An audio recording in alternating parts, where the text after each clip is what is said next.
I was studying to be, first of all, I was studying to be an artist.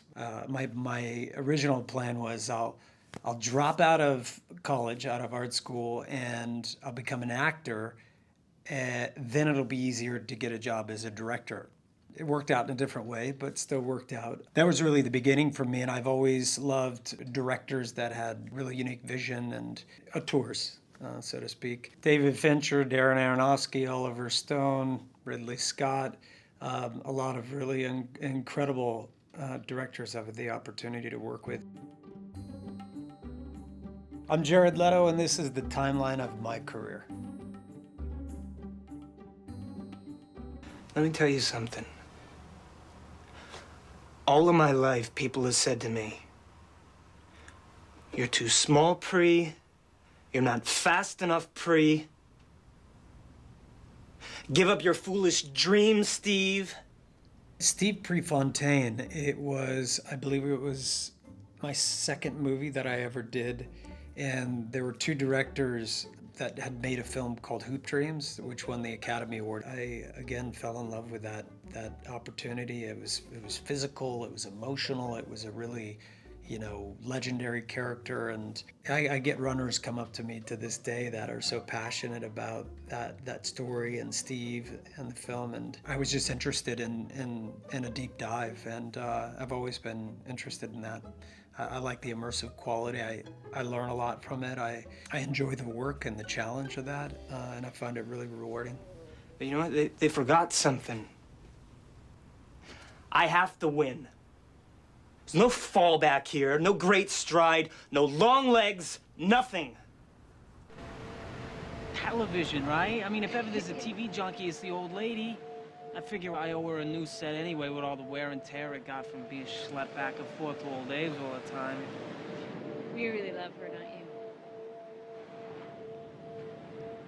Yeah, I guess so, Requiem for a Dream, just a pivotal experience in my life as an artist, as a person, and working with Darren and that cast was incredible, and it changed me. And I did take a very immersive approach with that project, and I did what I thought needed to be done because I had an opportunity in front of me, and I was willing to do whatever it took, not to let Darren down, not to let the other actors down, not to let Hubert Selby down, and to take this material and to help bring it to life in the best way that I knew. And some of that included, I was living on the streets in the East Village and spent a lot of time with people that were in similar circumstances, and people were really gracious and opened up their private moments to me in that time, and we went on a journey together. It's a story about addiction, so I kind of surrounded myself and immersed myself in that world, and it was incredibly informative. I still have, when I think about it, I just have this wash of gratitude that comes over me. I'm so lucky to have been a part of that film, and I feel very, very grateful.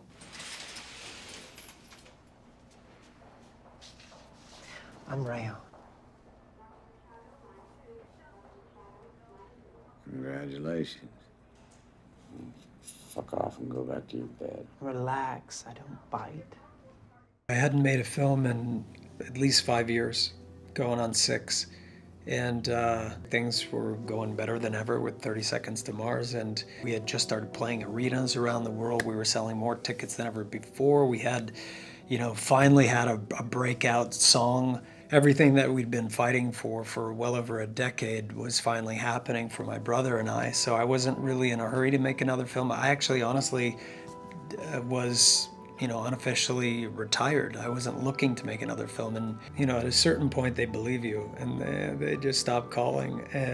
So I read this little script, called Dallas Buyers Club, and the rest is history. I don't really seek out or have a mandate that roles have to be immersive or transformational. It just happens. It's an intuition. It's a guttural response to a character in a script, and then it's a creative idea.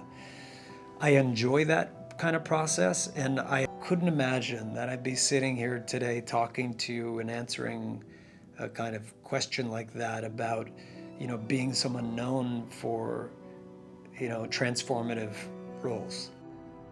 I guess you're handsome in a Texas hick white trash dumb kind of way. Get the fuck out of here. You have a gift, I'm telling you. Oh, stop. Stop, you're going to make me. You're going to make me cry.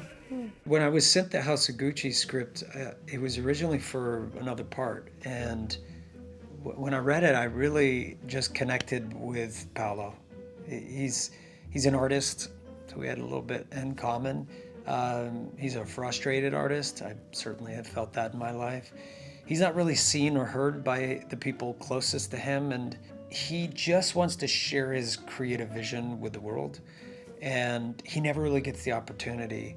And that's a really hard thing for an artist, that the only thing they want to do is create something and share it with the world, and they don't have the chance to do that. He's a misunderstood guy. I think if other characters in the film don't take your character serious, that's great.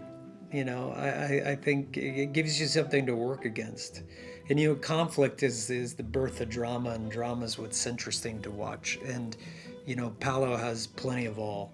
You know, I found it to really have a heart of gold, and to be a lot of fun, and to be quite funny. I fell in love with his idiosyncrasies, his love of pigeons, his flair for design, he's a bit of a dandy, and, you know, loves to laugh and to dance and to sing and to create. And, you know, he really takes a giant bite out of life and enjoys every single second of it.